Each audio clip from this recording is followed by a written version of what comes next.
+2 தேர்வு முடிவுகள் வெளியானதுக்கு அப்புறம் உயர்கல்விக்கு விண்ணப்பிக்கணும். அதற்கு எப்பப்போ இந்த டேட்ஸ் அறிவிக்கிறாங்க அப்படின்றது நிறைய குழப்பத்தோட இருக்கும். இப்போ முக்கியமான 4 படிப்புகளுக்கான விண்ணப்ப அவகாசம் ஓப்பன்ல இருக்கு. அது என்னென்ன, எந்தெந்த இணையதளம் வாயிலாக விண்ணப்பிக்கலாம் அப்படின்றத பார்க்கலாம். முதலாவதாக பொறியியல் படிப்பு. இந்த படிப்பை பொறுத்த வரைக்கும் www.tneaonline.org இந்த இணையதளத்தில் மட்டும்தான் விண்ணப்பிக்க முடியும்.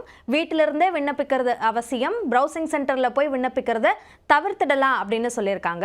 விண்ணப்ப அவகாசத்தை பொறுத்த வரைக்கும் மே 7ஆம் தேதியிலிருந்து ஜூன் 6ஆம் தேதி வரைக்கும் கொடுக்கப்பட்டிருக்கு. இதற்கான தகுதி என்ன அப்படின்னு பார்த்தோம்னா +2ல முக்கியமா 3 பாடங்களை படித்திருக்கணும். இயற்பியல், வேதியியல், அதே மாதிரி கணிதம். இந்த 3 பாடங்களோட மதிப்பெண்ணின் அடிப்படையில் தான் கட் ஆஃப் என்பது நிர்ணயம் செய்யப்பட்டு உங்களோட கட் ஆஃப் எவ்வளவோ அந்த அடிப்படையில் தான் தரவரிசை வெளியிடப்பட்டு அதற்கு பிறகு மாணவர் சேர்க்கை நடத்தப்படும். இது பொறியியல் படிப்பு. அடுத்ததாக சட்டப்படிப்பு. சட்டப்படிப்பிற்கான அறிவிப்பு மே 12ஆம் தேதி வெளியாக இருக்கு. இந்த படிப்பை பொறுத்த வரைக்கும் www.tndalu.ac.in அப்படின்ற அந்த இணையதளத்தில் மட்டும்தான் விண்ணப்பிக்க முடியும். ஆன்லைன் மூலமாக மட்டும்தான் விண்ணப்பிக்கலாம். இதற்கான அவகாசத்தை பொறுத்த வரைக்கும் மே 12ஆம் தேதியிலிருந்து மே 31ஆம் தேதி வரைக்கும் இதற்கு விண்ணப்பிக்கலாம்.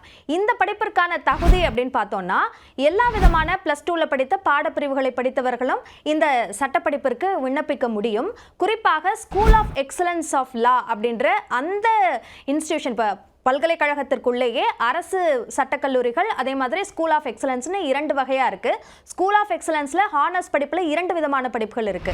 ஒன்று பிகாம் எல்எல்பி. பிகாம் எல்எல்பியை பொறுத்த வரைக்கும் +2ல காமர்ஸ் படிச்சிருக்கணும். அதே மாதிரி பிசிஏ எல்எல்பி இருக்கு. இதற்கு கம்ப்யூட்டர் சயின்ஸை +2ல படிச்சிருக்கணும். அவங்க தகுதி அப்படின்றத சொல்லியிருக்காங்க. அடுத்ததாக வேளாண் படிப்புகள். தமிழ்நாடு அக்ரிகல்ச்சர் யூனிவர்சிட்டி இந்த பல்கலைக்கழகத்தில் இந்த படிப்புக்கு விண்ணப்பிக்கணும். இந்த படிப்பை பொறுத்த வரைக்கும் www.tnau.ac.in அப்படின்ற இந்த இணையதளத்தில் போய் விண்ணப்பிக்கலாம். இதற்கான விண்ணப்ப அவகாசத்தை பொறுத்த வரைக்கும் மே மாதம் 9ஆம் தேதியிலிருந்து ஜூன் மாதம் 8ஆம் தேதி வரைக்கும் விண்ணப்ப அவகாசம் கொடுக்கப்பட்டிருக்கு. இதற்கான தகுதி என்னென்ன படிப்பு படிச்சிருக்கணும், +2ல என்ன பிரிவில் படிச்சிருக்கணும் அப்படின்னா மேக்ஸ் படிச்சிருக்க வேண்டியது ரொம்ப கட்டாயம் இல்லை அப்படின்னே சொல்லலாம். இதில் குறிப்பாக உயிரியல் படிச்சிருக்க வேண்டியது அவசியம். இயற்பியல், வேதியியல், உயிரியல் படிச்சிருக்கலாம். அதில் கணித மதிப்பெண்ணையும் ஒரு மதிப்பெண்ணாக கட் ஆஃபில் கால்குலேட் பண்ணிப்பாங்க. மொத்தமாக 4 பாடங்களை இந்த கட் ஆஃப் கால்குலேஷனுக்கு எடுத்துக்கிறாங்க.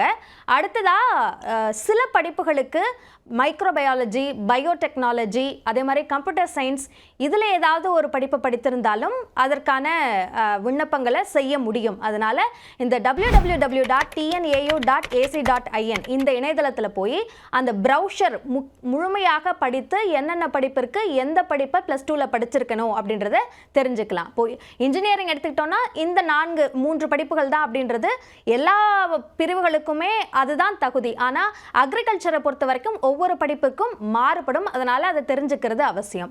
அடுத்ததாக முக்கியமான படிப்பு கலை அறிவியல் படிப்புகள்.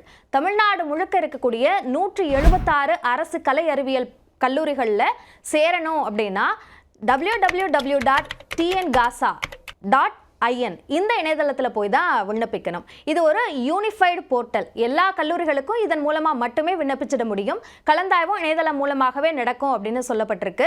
இந்த விண்ணப்ப அவகாசத்தை பொறுத்த வரைக்கும் மே 7ஆம் தேதியிலிருந்து மே 27ஆம் தேதி வரைக்கும் விண்ணப்பிக்கலாம். இதற்கான தகுதி அப்படின்னு எடுத்துக்கிட்டோம்னா அதாவது +2ல என்ன படிச்சிருக்கணும் அப்படின்னா பிஏ தமிழுக்கு தமிழ் பாடத்தோட மதிப்பெண் +2ஓட தமிழ் பாடத்தோட மதிப்பெண் அடிப்படையில் தரவரிசை வெளியிடப்படும். பிஏ இங்கிலீஷாக இருந்ததுன்னா இங்கிலீஷ் பாடத்தோட மதிப்பெண்ணின் அடிப்படையில் தரவரிசை வெளியிடப்படும். மற்ற எல்லா படிப்புகளும் மொழி பாடங்களை தவிர மற்ற பாடங்களோட மதிப்பெண்களை கால்குலேட் பண்ணி அந்த அடிப்படையில் தரவரிசையை வெளியிடுவாங்க. ஸோ இந்த 4 படிப்புகளை முக்கியமான படிப்புகளுக்கான விண்ணப்ப அவகாசத்தை நம்ம பார்த்தோம். இன்னும் நிறைய படிப்புகள், நிறைய வித்தியாசமான படிப்புகளுக்கான விண்ணப்ப அவகாசமும் போயிட்டு இருக்கு. அது அடுத்தடுத்த வீடியோக்களில் பார்க்கலாம்.